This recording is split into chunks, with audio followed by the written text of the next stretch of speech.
Hang in there. There we go. Okay.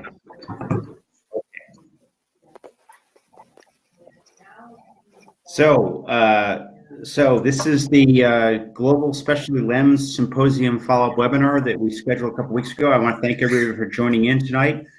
Those of us on the East Coast, I appreciate your late stay, and on the East Coast, we appreciate you getting out of work early. Those in the Central and Midwest, well, just plain thank you.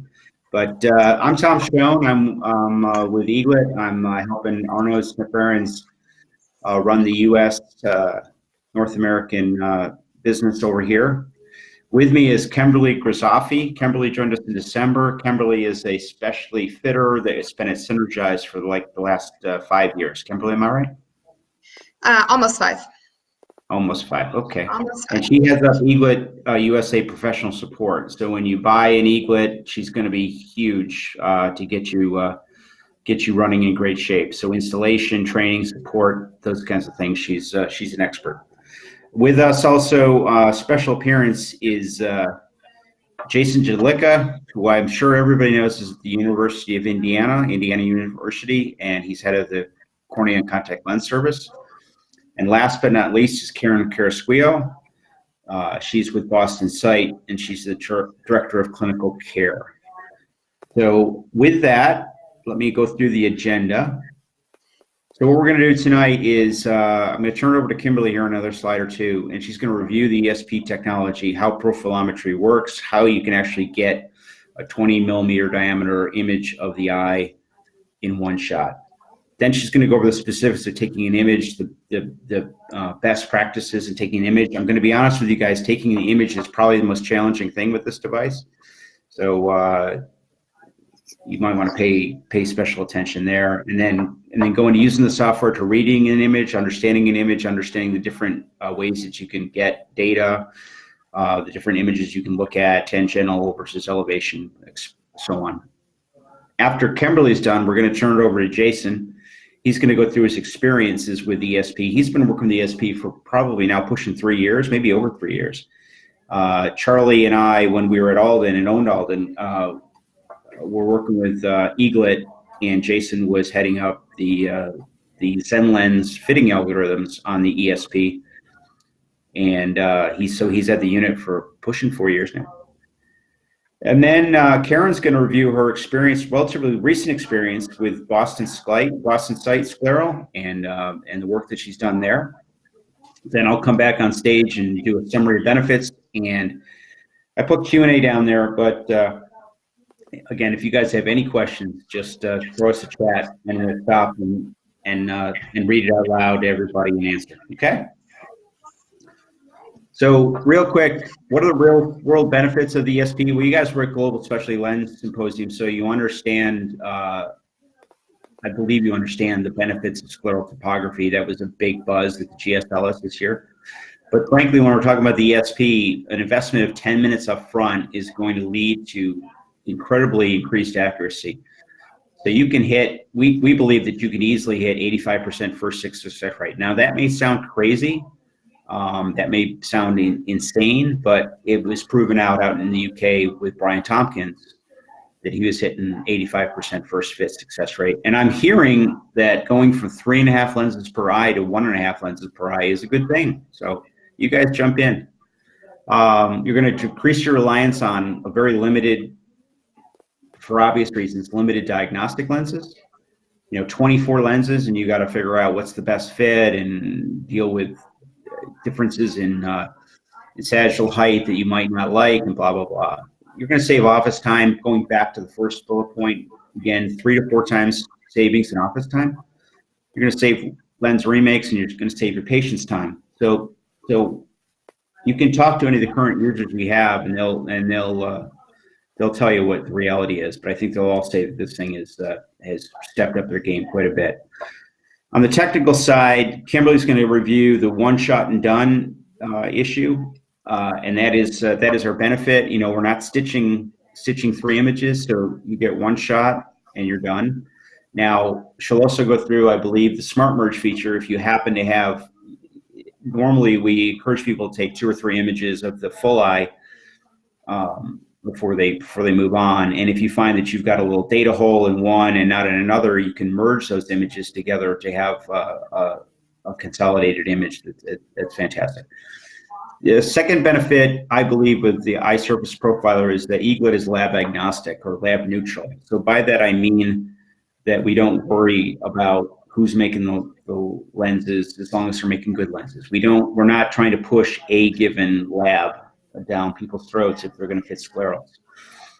Third benefit is all our data is peer reviewed and documented. So it's just the device resolution, the ability to take 20mm scans, all this stuff we've got documentation on that. And what we often forget about, particularly in the US, where there's so much enthusiasm for specialty lens fitting, is the reality that the eye surface profiler is actually a very good fundamental standard corneal topographer. So don't lose sight of that as we talk about scleral lenses ad nausea and keep going. It's a great corneal topographer in and of itself.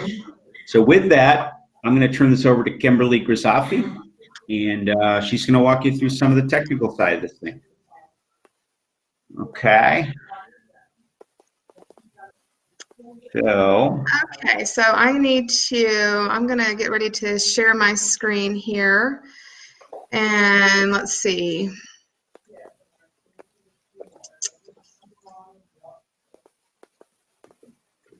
Here we go.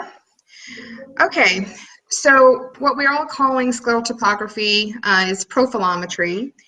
And ocular profilometry is really the same thing, but that's just the technical name of it. So you'll hear them used, interchangeably. And like what's been mentioned at the GSLS and everywhere we've been hearing about scleral topography, we're seeing more and more scleral and specialty lens patients, and so the technology continues to rise to that occasion. So this image of the ESP, these eyes that you see here with the line graph on there, this is showing the digital camera working with the projectors to capture the 3D image. We get up to 20mm out, and we all know that the most difficult part of fitting scleral lenses is aligning the sclera. So the ESP takes some of the guesswork out of that, and also gives you information that will help you vault the cornea, clear the limbus, and all those other things that we need to do. So when you're able to streamline your process, just like Tom was saying, you do save the patient and yourself a lot of chair time, and you think about what you and your staff can do with that freed up time in terms of other appointments, revenue appointments, things like that. But this also creates happy patients who are confident in you, and that's what we all want, is happy patients. So I'm going to kind of go past this one. I don't think we need that one here. And so here, this is kind of giving you an overview of the coverage that you get. There's 500,000 data points taken, and then the actual resolution accuracy here, 2 microns on the cornea and 10 on the sclera. So with that, you get a pretty accurate 3D map. So it's pretty precise, and it allows you to see all of these different elevations, and we'll go over some of that too in terms of some of the verbiage that is not going to necessarily be flat and steep, but high and low. If you haven't seen one of these, I'm pretty sure everybody has, but if you haven't, this is what it looks like. I think it kind of looks like WALL-E from the little robot, but it is very sleek and easily fits into your pre-testing room or into a lane on a small adjustable table. So it's not some huge, bulky piece of equipment. So I think that's important too, is, everybody's pre-testing rooms are now getting overcrowded with more and more instrumentation. So like Tom was saying, we don't do any stitching with this instrument. We have a feature called Smart Merge, and I didn't put a slide of that in here. I should have, I'm sorry, but I'm pretty sure Jason has one. But what that means is we're not going to have the patient look in 4 different gazes in order to put those 4 images together to create one map. Smart Merge will allow you to pull the best data from several individual scans that you've taken, and all in primary gaze, and you take those very fast within just a couple of seconds. The instrument will take those scans in a matter of seconds, and then, which is like a one blink in between. But the technology, when you choose to merge those images, the technology recognizes the most usable data and creates that new map. So in terms of using the instrument, we have here to pre-align the device, and I used that term not too long ago, and somebody said that, oh my gosh, I love that term, I'm gonna steal that. I didn't know that it was anything so special, but but pre-aligning the device is really a great little tool, and that will help you get the patient completely centered and in focus before you have them come back and put some lubricant in the eye and move on from there. So again, so you pre-align the device. You can see here, this is kind of what what you'll see on your side. The patient will see a crosshair, and you'll have them look at that, and you just get them just in line, centered and focused. Okay, so then you'll have the patient sit back. You put some lubrication in their eye. Something with hyaluronic acid is good. It's just going to help to stabilize that tear layer. And you're going to instill fluorescein. You do have to put in quite a bit of fluorescein, but that's really what we need to help that sclera be reflective. Have the patient blink a couple of times, and then you need to turn the lights down and take that image pretty quickly. It's really important to get really, really good lid retraction. And that can be challenging at times for some patients, but believe me, the more you do it, the better you'll get at it. You and your staff can practice this. Having 2 technicians or 2 people do it is ideal, but if not, you can even kind of create a system where you maybe have the patient hold down their own lower lid, you reach across and hold up their upper lid, and you will get good at it after a little while. But this is really, really important to get the best possible and usable data. So here's a good picture of it. That's a really good image of getting a really great lid retraction and big, huge scan there. We'll get a lot of good information from that scan. All right, here's our lens list. Our list continues to grow, as you can see, and we do have total lab neutrality. There are, I think, over 30 designs in now. It goes on 2 slides here because I couldn't get it all into one. But we do work with a lot of different labs, a lot of different lenses, and it's growing all the time. We have got a lot of interest just since GSLS of other labs besides these wanting to work with us here. Yeah, So Kimberly, it's time. We now have over 35 lenses. 35, awesome. Okay, so I'm going to buzz through a few images, and I'm wanting to leave as much time as possible for the doctors. So I'm just going to pull up just a couple of images and show you what I have here. So this one here, whoops, there we go. Did we lose it? Back, okay. Here we go. So yeah, so this image here, you just have just a central cone. And with this one, I just want to show you this sort of harsh transition of color here. And that is just because we've got the corneal topography on one reference sphere and the scleral on another, so you kind of see that transition there. But you can see here, I'm going to go up here and choose a lens over on the side here. We've got our lenses. And let's say that I want to put a Zen lens on here, and we'll do a 17. And this is what it's going to give us as a suggested lens here, as a starting lens. So you can take that and just pull it straight out of your fitting set and just go ahead. From that point, all you really need to do is do an over refraction and verify those edges. You can go up to, from the same map, go back to your results page where we were. And let's say there's some information already here. Let me just clear that out. And if I wanted to type in that core length myself and get these numerical values, that can kind of go back and check what you were seeing in what the lens design was suggesting. So in other words, if you have, this amount of microns of blah, blah, blah, sagittal height, then you can also look over here in, where were we, in 17, and see if that makes sense. based on what you know about their fitting algorithm. Now the instrument knows the algorithms, and so it's going to suggest the best lens. And from what I understand, sometimes that lens isn't always in your fitting set, but you can grab what's closest to it. So then another image we can show, this is something I get asked about a lot, and then I'm actually still learning about too, is how to measure for a microvolt for a pinguecula. So you can mouse over it and see exactly how high it is. You can see where it's located from the apex. You can take this and move it from one edge to the other, and with a little math see exactly how wide it is, and so you get some really accurate and precise measurements for that microvolt. And then we have another one I loaded up here, was just this really toric sclera. So I also want to show you a few of the other things that you can do here. Whenever you take an image, it's always going to come up to this Visor Elevation Map.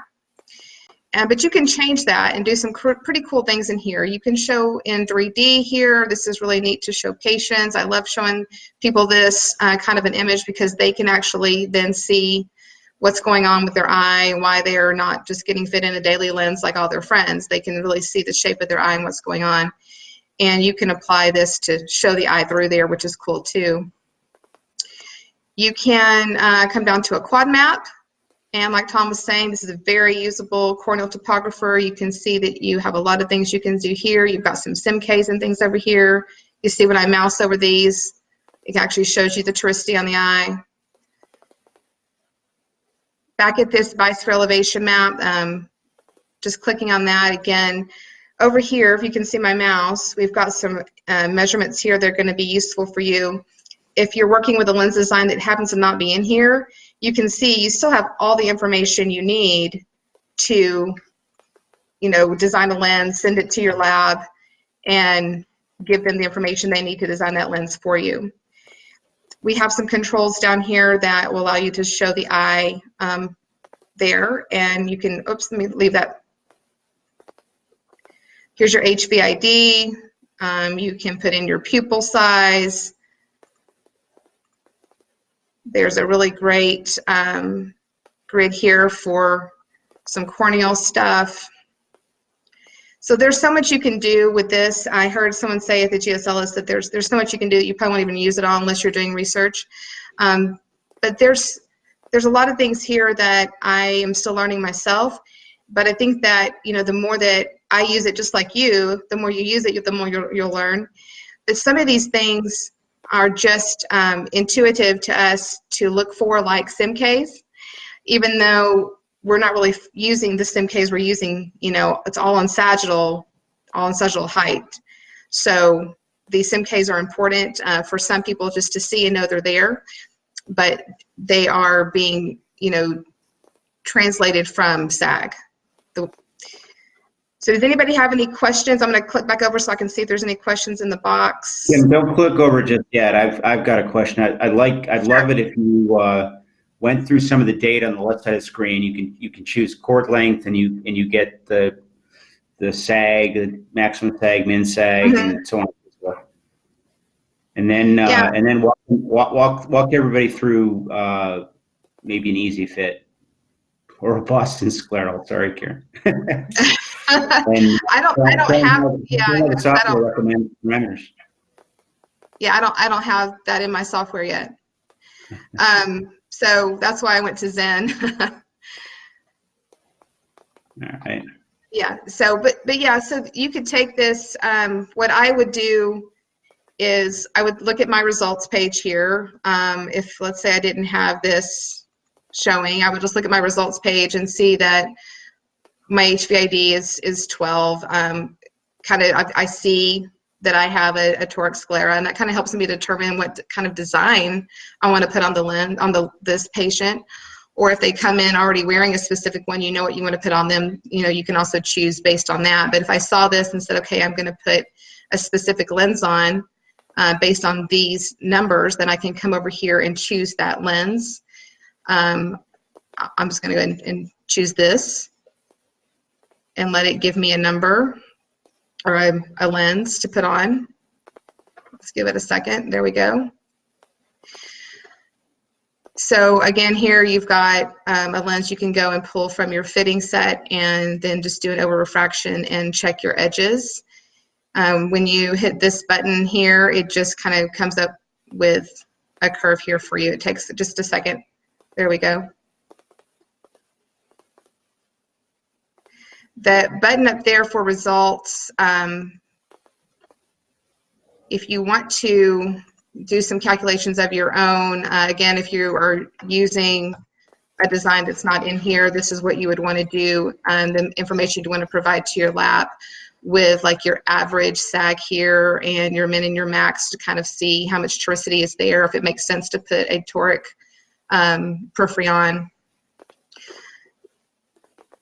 And then I think the quad map, I've had a few customers tell me that their labs are asking for this quad map as well. And when you're in any of these maps, you know, we've got some features down here where you can just screenshot that and it'll, you know, ask you where you want to put it. You can print it, export it. There's different ways that you can obtain any of these in order to share with your lab or to print for the patient's chart or what have you.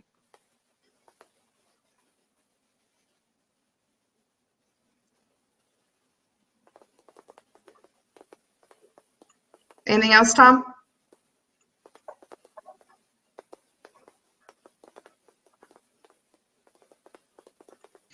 I thought that was great, Kimberly. Thank you very much. Okay. Okay. I'm trying to figure out how to stop sharing my screen so I can see if there's any other questions. Here we go. There you go. Okay. All right, now we're going to invite Dr. Jedlicka up on the stage to review his experiences with the SP. He's done a lot of work, not just on lens, he's done a lot of work with instruments. Jace? All right, thank you so much. And everybody got a view here of what we're up to, I hope. So I'm going to talk a little bit about just my experiences with the eye surface profiler for fitting scleral lenses. As Tom's mentioned, I've had the instrument for a little while now and have had the opportunity to do pushing 100 eyes now with the instrument to initially validate some of the printout data that we get from our maps, and then over time we've evolved to validating the algorithms for lens design that are in the software. Of course, that's a big job. As mentioned, there's 35 or so lenses already in there, and one of the fun things I get to do is to validate these algorithms and make sure that in clinical practice they work properly and they're giving us the best possible outcomes. So you know, when it comes to fitting scleral lenses, to come up with an initial vault or a final vault, if you will, is pretty easy. We put a lens on, and either through OCT or just visualizing, using the lens thickness as a reference, we can come up with a lens depth pretty easily without a lot of effort. Clearing the limbus, and if you know how to use fluorescein or an OCT and you can look at that data, you can always adjust the limbus pretty easily. But aligning the sclera is the real challenge, and in my opinion, it's the one thing that separates the novice fitter from the experienced fitter, is really nailing those peripheral curves and aligning the sclera properly. And so, you know, that's what I want to talk a little bit about tonight, is how scleral topography can help us to do that. If you don't have a scleral topographer, of course, you can still fit scleral lenses. It's just completely putting a lens on the eye and looking at what you got and using your judgment. But, you know, I say in a lot of ways, when you fit a scleral lens on an eye where you have no scleral topography, it's kind of the equivalent of fitting a corneal GP on an eye where you don't know anything about the corneal shape either. You don't even have K readings. So how do you begin? You just grab a lens and put it on and hope for the best. And then once you see a lens, sure, you can make adjustments to get it closer each time you put a new lens on. But I don't think any of us fit corneal GPs without some type of data about the cornea anymore, whether it's just keratometry or most of the time probably corneal topography. And so therefore, again, I think scleral topography is something which we should be in the habit of using more and more as time goes by. Again, it takes a lot of the guesswork out of fitting the lens. We immediately can detect whether we need a toric landing zone or how much toricity is needed. And again, it really just saves chair time. I know from my experience before I had scleral topography, we would just start with a lens, and then we would guesstimate how much shallow or deeper, how much toricity we needed, and then put a second, sometimes a third lens on until we finally got the closest thing we had in our fitting set. And if I didn't have anything in my fitting set that had toricity, which approximated the patient's sclera, I just had to kind of guess at how much toricity I thought the lens would do best with. With scleral topography now, 90% of the time or more, when I go get the recommended first fit lens out of my fitting set, it's going to be the best lens I have. And I'm going to be able to tell whether I want to put a spherical peripheral curve or toric peripheral curve lens on. And then again, from there, I can even tell just how much flatter or steeper those peripheral curves will need to be to get an optimal fit. And essentially, using scleral topography to help should allow you to try on about 1 1/4 to 1 1/2 lenses in office for a fitting, if you choose to do a diagnostic fitting using the data. If you tend to order the lenses empirically using the prescribed lens parameters, again, I think you could basically be done in, as Tom said, about 1 1/2 lenses per eye to a finished product. So it really, the time you invest in taking a scleral topography, the 10 minutes, if you will, that takes, it saves far more time and remakes than that in the long run. And not only that, you're actually getting usable data that can be a permanent part of the patient's record, as opposed to simply your chart notes, which say this lens was too deep, this lens was too shallow, whatever, which is really, again, not particularly helpful data, nothing compared to the amount of data, as Kimberly showed you, that you can get from using a device like this. So again, we're at a point now with sclera lenses where the notion of fitting a spherical peripheral curve lens is going away. I mean, that by rights should constitute less than maybe 20% of our fits, meaning that most of our patients should be in a toric, or as time goes by, we know from the peer review publications that we should be using quadrant specific or even eventually freeform designs if we're going to fit patients optimally. And there's really no way that you can fit a quadrant specific or freeform lens design without scleral topography. So again, for the future of scleral lens fitting, having this technology is almost essential if you want to practice at the highest level possible. And Kimberly kind of walked through this already, but the fitting of scleral lens is quite simple. Once you've obtained a good map, you have this drop-down menu of 30-some lenses to pick from, and you simply choose the lens that you want to fit and let the instrument do all the work, telling you which diameter, which sag, what peripheral curves, what is the optimal lens for that patient's eye. And then again, strictly from a matter of prescription, to go ahead and put that lens, the closest lens on eye, to simply determine the prescription that's necessary is really all you need to do. Again, it's a very impressive process to a patient to be able to have a patient in the chair where the very first scleral lens that you put on their eye is near perfect fit. It really creates a positive experience for the patient. Again, we simply go through our fitting process where we design a lens, we place the diagnostic lens that's closest to the patient's necessary lens on the eye, over-refract this, and then just verify, is the vault exactly what you want? Is the central, is the limbal clearance what you want? Are the edges what you want? And make any modifications that you feel are appropriate. Now, one of the things that was mentioned already earlier is the Smart Merge option, which is fairly new for the instrument. And what the Smart Merge does is allows you to get a higher quality image than what you would have had otherwise using individual maps alone. Typically, when we go through the process of capturing images, we are able to capture multiple images in a very short period of time. We align the patient, we have them sit back, we put in the dye and the lubricant, we put the patient back in the lamp, align them, take an image, have them blink, capture another image, have them blink, capture a third, capture a fourth image. You can essentially capture 3 or 4 images in about 10 to 15 seconds. And so we typically would capture multiple images because it's so simple. and then at the end go through and choose the best one. But now with the Smart Merge, we can actually take all of our maps and let the instrument take the best data from each one to give us one map, which gives us the optimal amount of coverage and most accurate data.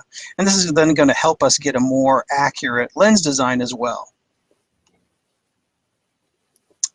So I'm going to move on to talking a little bit about my experiences with the instrument. And again, we're going through the process of validating lens designs to eventually get the lens to do all of the work for us. But when we started this project a couple of years ago, the first step was to even see, does the instrument correctly predict the sagittal depth of the eye and therefore the correct sagittal depth of the lens that we need? And so again, this data is from a few months ago.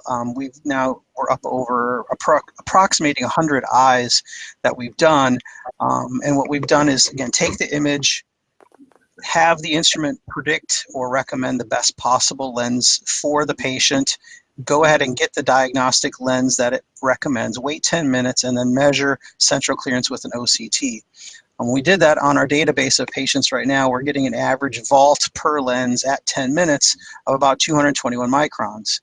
And more importantly, of the first 60 eyes we did, 55 of them was giving us a predicted range of vault, which would have given us a lens that was dispensable. So again, about over 90% of our patients are coming up with a lens that is dispensable.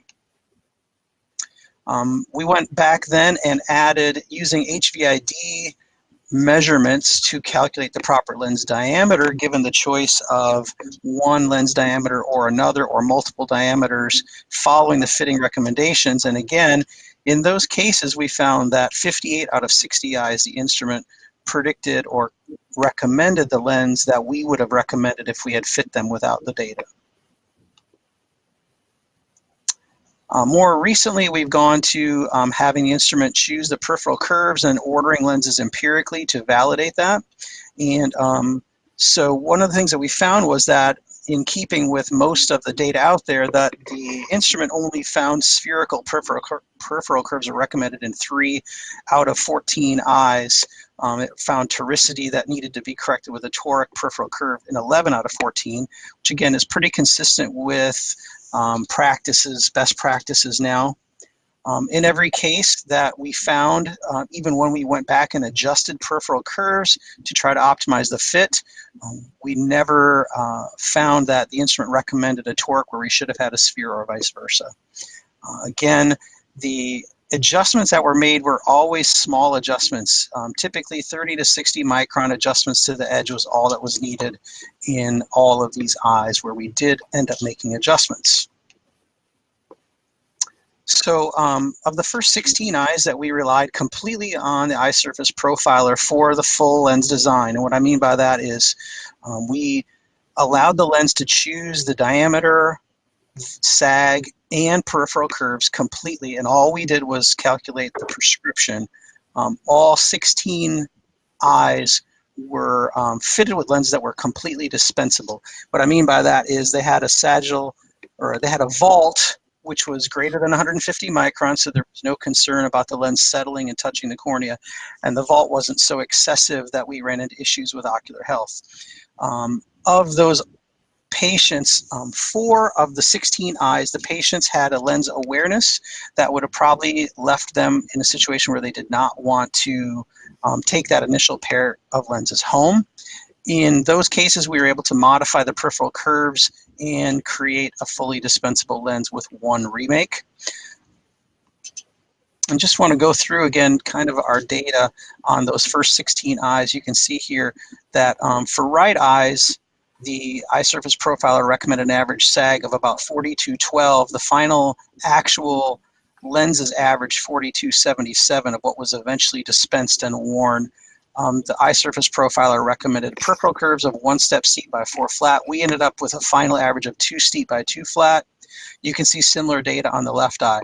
So we're coming up with, again, our lens fits that are either right on from the start or require just one remake to get modification. Again, an average of about 1.5 lenses per eye to reach our final outcome for our patients. So just to kind of summarize, again, I think that the key part here is there's so many aspects to scleral topography and how it can benefit our practices. But the main thing is it creates so much more efficiency in the practice. It allows us to delegate a lot of the data to our technicians, which then allows us to focus on the fitting part. We're putting lenses on where we can come in and observe the first lens, and it's going to be right significant percentage of the time. We're going to save remakes, which saves visits. I mean, nobody likes free follow-up visits in our practices, right? They're just time profit killers. So what we want to do is we want to minimize the number of times a patient has to come back for a recheck and reorder lenses which are not fitting optimally.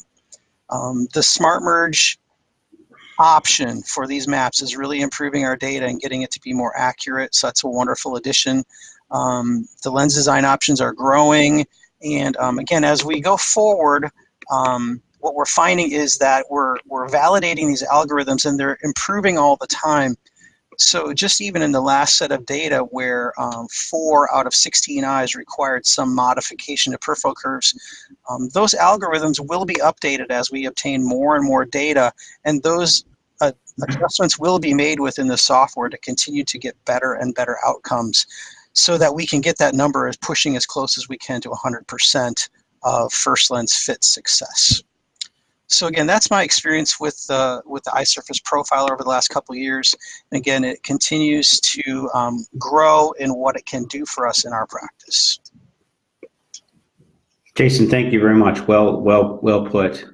I think the interesting thing, and hopefully Karen's going to agree with that and support that, is that the more we learn of the sclera with an instrument like this, and there's a couple other instruments like this, we're learning about the sclera every day, which leads to improved lens designs, improved lens options, which then obviously drives the need for an instrument like this. So I think it's a great closed loop that ends up with better fit patients in the end. But now we're going to turn it over to Karen Carrasquillo, and she's going to walk through her experience with the ESP in developing the Boston Scleral. Well, thank you. So yes, I have to say that I agree with everything that Jason and Kimberly said earlier. One of the advantages that we found starting to work with the Eaglet is the ability to acquire up to image scleral topography data all the way up to 20 millimeters. And how versatile can that be? Especially when it comes to the application of larger scleral lens diameters, which is what we focus mainly in based on our experience. And the fact that there's not a requirement or a need for stitching or a superimposition of images, we have found that to be actually very valuable. When it comes to the application, designed for us and an algorithm, in which I think it's great that Eaglet works with so many labs and so many designs, because in the end, the clinician benefits from the array of options, but ultimately and most importantly to us, we all would agree, is the patients. The patients are the ones that come out to be the big winners here, benefit from choices. And so working with our algorithm, it's not to choose the best trial lens, but actually to hopefully develop this first fit algorithm, which is acquiring an image.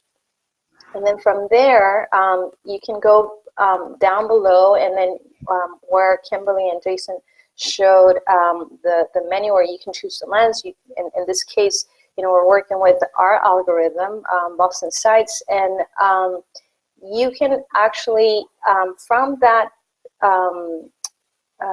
3D data, height data, the algorithm will tell you based on HVID, you choose the diameter size, the instrument will predict what is the change in SAG that you need to incorporate into our go-to lens. In that case, in our trial set, when it comes to sag, it's going to predict based on that go-to lens number 5, for those who are familiar with the Boston size scleral, what is the change in sag height? A plus value is up, minus value is down.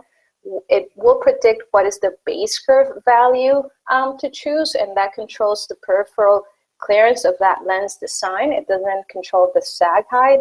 Sag height is independent of base curve, and it will tell you, because it is a quadrant specific design, what is the change in microns that you should incorporate in each meridian.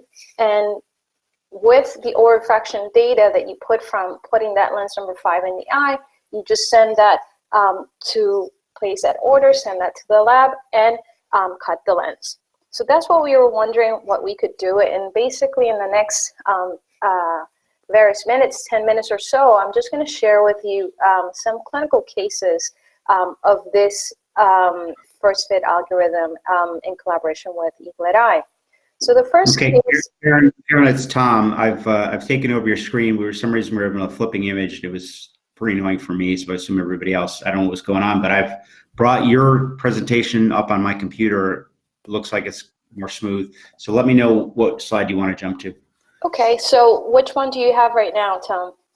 Slide 1. All right, so in the one with the 62-year-old male? Is it a keratoconus patient? It's the second slide. It's the eye picture. Yeah. Okay. Thank you, Jason. Yep. All right. Just to make sure. Okay. All right. So the first case is that of a 62-year-old male that came to us with a history of keratoconus and longstanding GP wear, and he had some issues with tolerance and complications with other scleral lens modalities. And so basically he came for a consultation, see if he could get better comfort. Entering vision was 20/40. And so we proceeded to get an image, scan this patient. And if you can turn to the next slide, Tom. There you go. You're good. Okay. Is it you or me who's controlling now? I'm controlling. Okay, good. So basically, we acquired an image, and Kimberly, or I believe it was you, Tom. I mean, the key that we found in working with the Eaglet is to be able to train your staff and leverage your staff as best as you can, and in order to get a good image. We found personally that using a more viscous solution with hyaluronic acid, it helps. And at times we use the patient also to help hold the lids. But once we acquire a good image in this particular patient, we design an 18.5 millimeter lens based on the one scan. And that data, we send it to the lab, to the lathe. As I showed in the algorithm, it predicted what sag to, what changes in the sag to make centrally, what base curve to choose to control the peripheral clearance into the limbal area, and what changes to make in each quadrant in microns in order to create that lens. And that's what we did.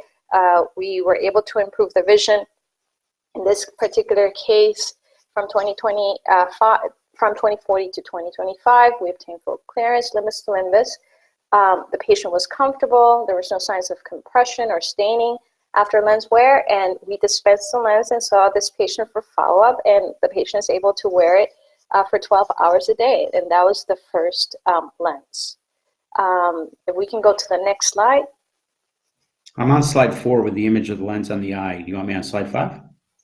Yes, so I don't have the number with me. The slide that I was just in was the one, let me see if I can. Slide 5 is slide 5. 48-year-old male. It's not moving up on our screen. We need to change it on the. There you go. Yep. Just move up the left side. On the left side, pick the left side. Yep. Click on the slide you want. Okay. Let me see if I can. Click. I cannot. move it. Let's see here, guys. Tom has to move it. So you can go, Tom, to slide number 5. Okay. I'm there. Are you guys there? No. No, it has Okay. a You little. have to. You can't do it on. Yeah, there you go. Let's see.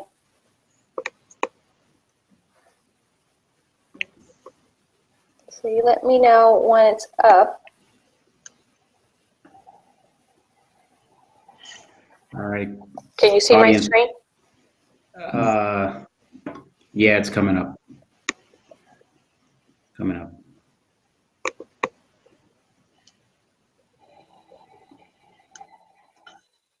Karen, I don't see your screen. I'm going to go back and share mine and try and figure out how we get on slide 5 and show that. Let me try it again. I'm going to All right. share it like one more time and see if that works. There you go. Yep. Does that work? Yep. Okay, so I'm going to try not to do the full screen just to see if that works. Is that better? Looks good. Yep. Okay. So far. All right. Okay, let's try it like that. All right. So let me just show previously, this was the image of the lens that I was alluding to in the previous case in that keratoconus patient, just in case that wasn't visible before.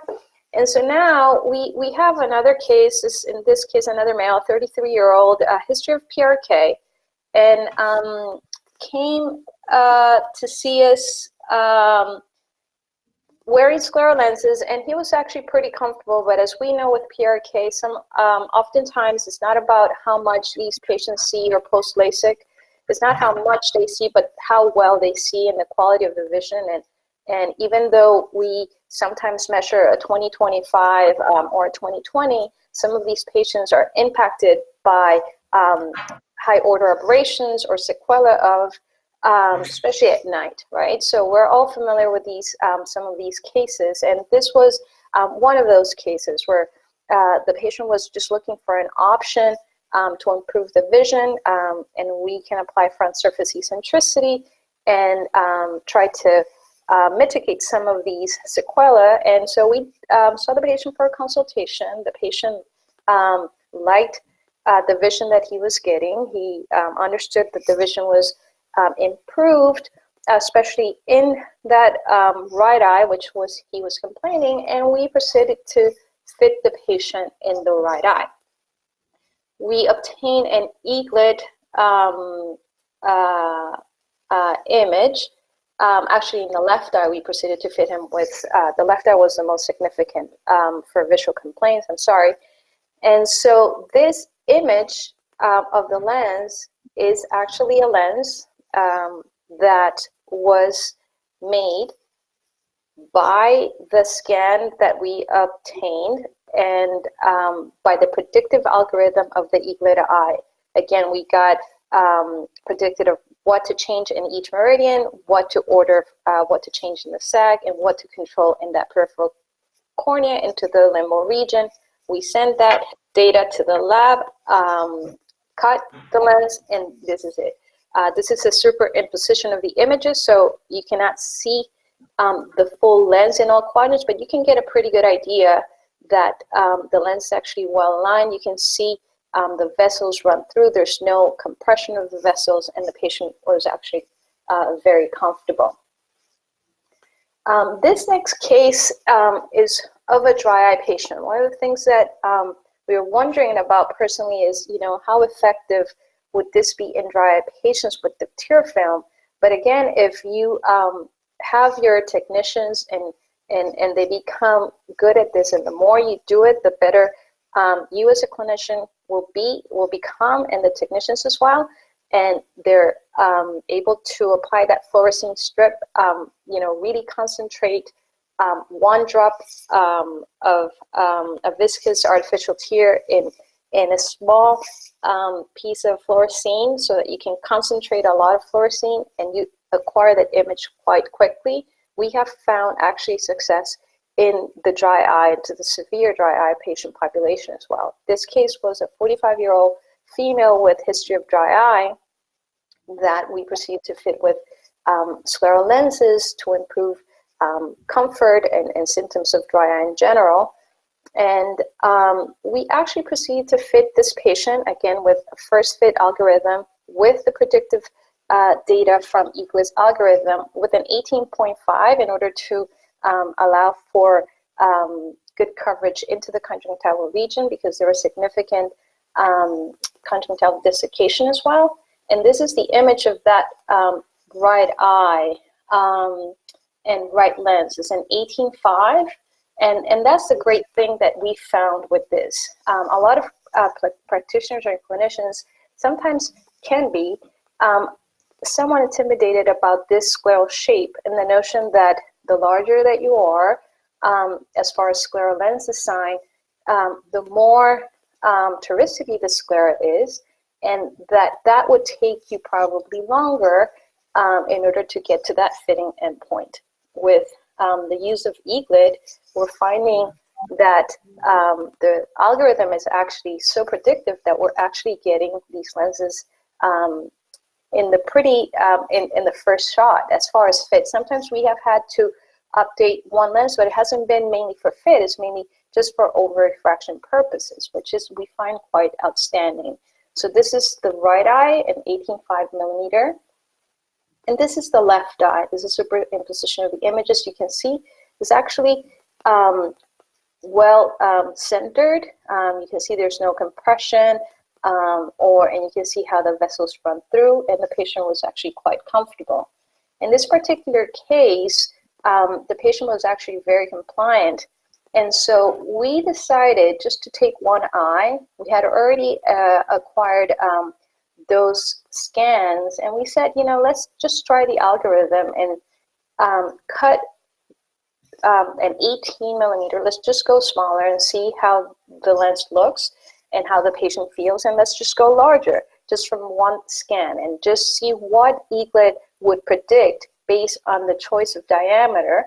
And obviously, based on the diameter, the algorithm prediction is different. Different areas of the sclera will, as we all know, will require different amounts of touricity. And so we wanted to give that a try. And in this case, we actually went smaller with an 18 millimeter. This was for the right eye.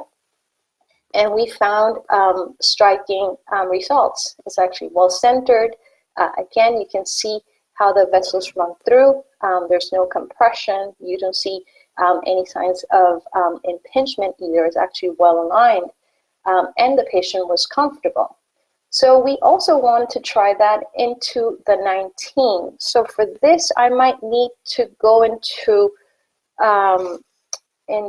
slideshow, but let me see if I can just do that. So I have two images here that would run on slideshow, but we will do this.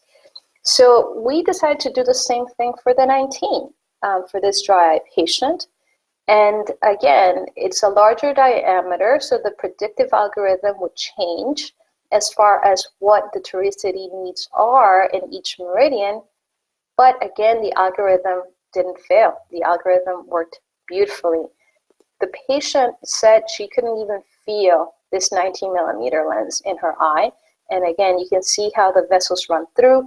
You don't see any impingement. The lens is actually well centered. And that's another thing, with a large diameter lens, sometimes we might see some decentration because of the need of more touricity in that inferior quadrant. And this algorithm is working beautifully for us and actually being, saving a lot of time and driving efficiency in the clinic.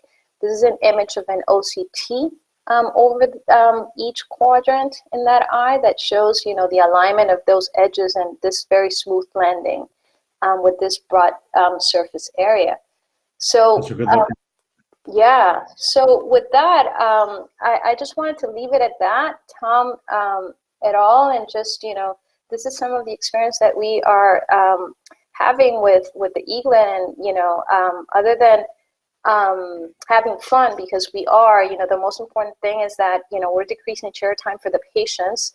And the patients are actually comfortable pretty much from the beginning because the algorithm, predictive algorithm is so spot on. So with that, I'll leave you I'll share the podium back with you. Thank you, Karen. Appreciate that. So some great presentations by Jason and Karen. We appreciate that. And I'm going to try and take my get my screen back here somehow. And here we go. All right.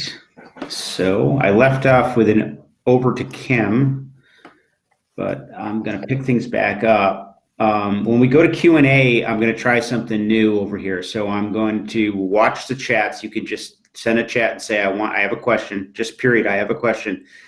And then I'll invite you on stage. I'm going to ask Karen and Jason to step down temporarily. And then I'll invite you up on stage and you can literally read, state your question out loud instead of trying to type it in. But anyway, so we'll do that in a few minutes here, in a couple minutes. But so to sum this webinar up, I thought it would be a good idea to go through the acquisition process. How do I really get an iSurface profiler? Well, the first step is, if you're interested, we'll create a quote. And for this crew, we'll include the $1,500 GSLS discount. You just need to make sure you mention GSLS in your request, GSLS. Step 2, send the quote and arrange for payment. And this is a Dutch company, so some people have a little bit of complication getting money wired to Eaglet. So I can, if that's the case, I can easily put you in contact with a guy that we've been working with who's helped several people that have the ESP pull this off. He's I can't remember his name off the top of my head, but he's an industry veteran ophthalmic device guy. And he will arrange the loan. Is it Bruce? Yeah, Bruce. Yeah, Bruce. Yeah, okay. Yeah, and he'll arrange the loan and handle the payment, and it goes really smoothly. So step 3, plan on 3 weeks for delivery. In the 3 weeks, we'll schedule Kimberly for the install.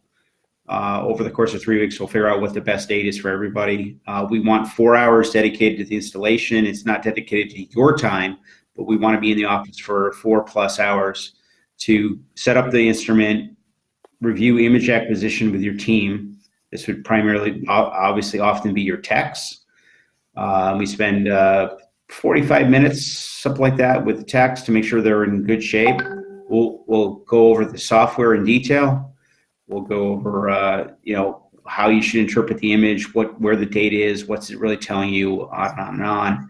And then we'll go through the lens selection options. So Kimberly will leave you with your favorite scleral, all the sclerals you use that we have in the software on the machine so that you can easily select what you want. Obviously, others are available as needed. But so she's going to review the software, how you look, how you understand the data in the image and the values, and how you select a lens. And then you'd be interacting, and a little bit of conversation about how you interact with the lab. What do you send? Who do you talk to? Et cetera, et cetera. Then after the installation, we typically plan on a 2-week webinar. It involves Q&A and an image review. So what we want you to do is upload a few images over the course of the first 2 weeks. We'll take a look at them, and if we see anything that you wouldn't be happy with, we'll, at the 2-week mark or as needed, we'll get back to you with some suggestions about how to make the imagery a little better. And with the Smart Merge button, that's going to go away as an issue. And then we do a 6-week, et cetera, et cetera. So the bottom line here is we're always there. We want to make sure that everybody's doing as well as they can be and enjoying their ESP. So we'll invest in that. Final slide is a summary slide. So look if you invest 10 minutes up front to take the image and process the image and pick the lens you want to design, you're going to save time, you're going to save money, you're going to see more patients. Pretty simple. With ESP, you'll be able to fit significantly complicated lenses. I'm like Jason, I'm making typos. Sorry about that. Lenses. So whether it's a quad, a bitoric, a pinguecular, that's what's available now. But as scleral fitting gets more advanced, as we learn more about the sclera with devices like the ESP, these lens designs are going to get more and more advanced, and it's going to be almost impossible to fit a lens as sophisticated as might be out there in 3 years, 2 years, without a device like this. And clearly, you'll be on the cutting edge of scleral topography, and it will position the practice as the best for complex visual issues. So I hope that sums it up. Again, I'm going to turn it back over to the group. Look, give me a second to flip things around here a little bit. And Karen and Karen, I'm going to boot you off. Okay. Or no, you need to take yourself off, actually. And then Jason, can you take yourself off, and that'll clear up some room if somebody wants to ask a question. And again, just go to the chat, type in, I have a question, and I'll invite you on stage.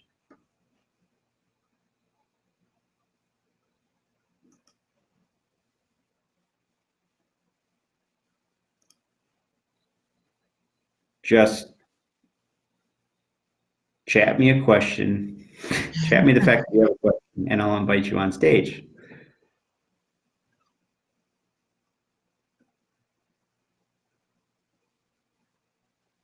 Tiffany, do you have any questions? You're a new user.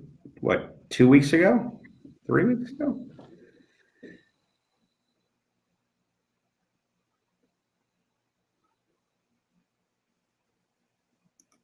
All right.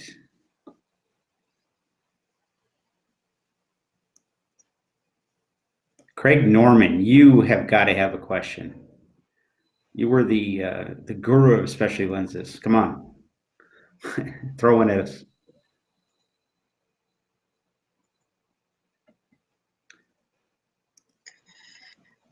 Hey, Tom, I'll ask a question. Yeah, Kim, go.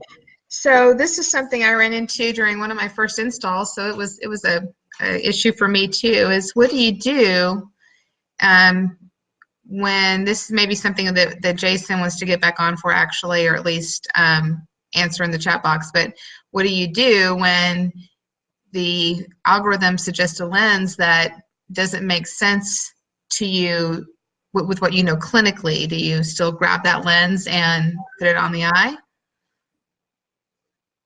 Well, I've invited Jason up, so hang on. Can you repeat the question, please? What do you do when the algorithm suggests a lens that doesn't make sense with what you're seeing on the map and what you know about that lens? It just, that lens doesn't make sense to you. Yeah, so personally, I mean, I would look at the quality of the map I have and make sure that I feel like I've captured accurate data. Again, having the smart merge helps because you're going to get a more accurate printout. So I would say that, you know, are there times if I'm not merging data where sometimes I'll take a map and it looks like the lens it's predicting doesn't seem right. Without merging, I would probably look at other maps that I took at the same in the same series of maps, looking for consistency. Look at 2 or 3 different maps and see if the one you've chosen, even though it maybe looked a little better in some way or shape or form, is giving you less accurate lens data. Certainly that's another option.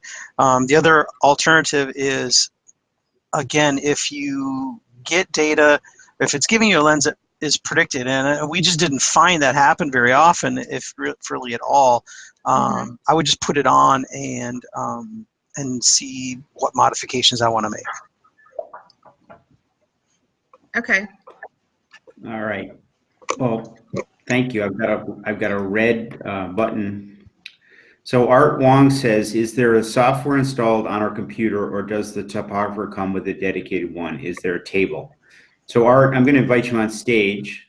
Invitation not available. All right. So the software is Eaglet software that we're going to install on a PC that you have. We have recommendations on PCs. We recommend either an i5 or an i7. Whether or not you want a laptop or desktop is up to you. The faster the processor, the better the performance is going to be. This is 500,000 data points. You can imagine how complicated processing that data is. So fast computers are good computers. And we ask the acquirer of the ESP to either pull a table out of storage, clear a table off, or worst case, go get a new table. Most people, every installation I've done, I think Kimberly's done, has been on a table.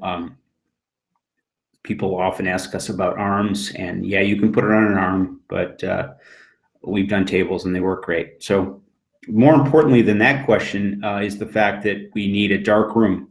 So if you're going to acquire a device like this, you're going to need a room that can be almost completely darkened. So a door in the room would be good, obviously a light switch, and you just turn the lights off when you need to take the image and then turn them back on. And with the computer and you're pushing buttons, you're gonna see what's going on just with the light from the computer screen. So if anybody has any other questions, shoot me a chat. Otherwise, we're going to wrap this thing here in 2 minutes. And I appreciate everybody's attention. Appreciate everybody sticking around. And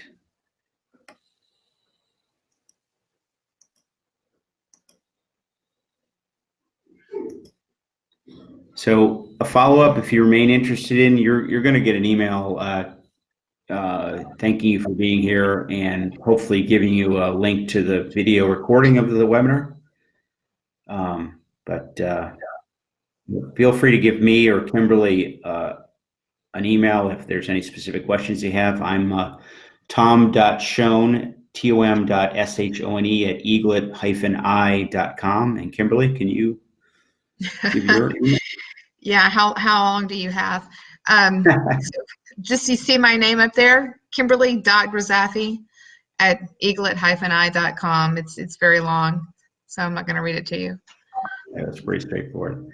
Yeah. All right. Well, with that, I want to thank Karen and Jason very much, and Kimberly very much for their works. We spent the whole day messing around with this system. I think Hey, can I add one quick thing, Tom? What's that? I'm just sorry. I just want to add something because I think it's really important to know that even though this is a Dutch company, that it is an OD-led company, that there are 3 staff ODs working for Eaglet in the Netherlands, and they are so helpful.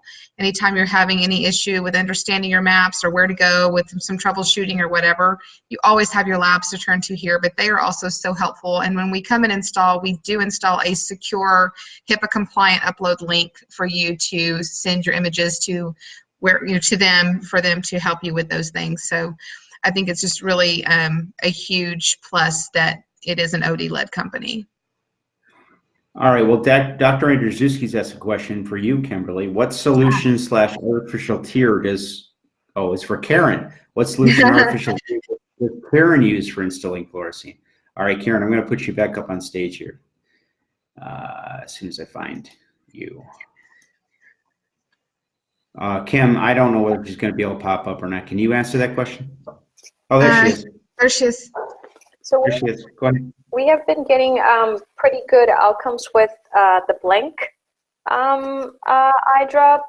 Sometimes we've also used fluoresce as well. But more importantly, what we've found to be good is actually just concentrating whatever drop or artificial we use, just to try to maximize, instead of putting a lot of fluid in there so as to dilute the fluorescein molecules, if you will, just put 1 drop in the strip and try to concentrate, just hold it there and concentrate that 1 droplet, if you will, so that more fluorescein molecules are in that drop, and then we apply in the patient's eye as the recommendations, in the quadrants, as Kimberly suggested, and then acquire that image as fast as possible. What we found aligning the instrument and having the illumination already kind of dim, so that you don't have to go then and do that after the fact, kind of have everything ready so that when you apply the fluorescein, then you acquire that image. We found that to be very helpful. Yeah, I agree. And even if the lights are on the other side of the room, I know not everybody has the option of having an additional room switch close by, but even if, like Tom was saying, you can work with the light from your computer. You're really just putting in a little bit of patient data. and the light coming off the computer screen is usually sufficient enough to work. I know there's some that will put like maybe a little tap light on a desk, something very small like that if needed, but it's not as challenging as you would think to get that dark room, but it is so helpful. And I agree with Karen on the fluorescein. If you put your drop of Blink, Blink is really good. I think that's probably the one I've seen the most, maybe in Oasis Tears, but Blink's easier to get. But if you put that on just above the fluorescein and tilt the fluorescein strip down and let it collect just a little bit, so you're basically staining the drop, Right. and then apply the drop, the stain drop to the eye, so to speak, if that makes sense. Right. But it does put more fluorescein in the eye in much more efficiently. All right, so I'm going to close this up. It's pushing 10:15. I want to thank again Karen Carrasquillo from Boston Site. I want to thank Jason Jedlicka from Indiana University. And I hope you guys enjoyed the seminar. And email us, any of us, with any questions you have. Thank you very much. Have a good night, guys.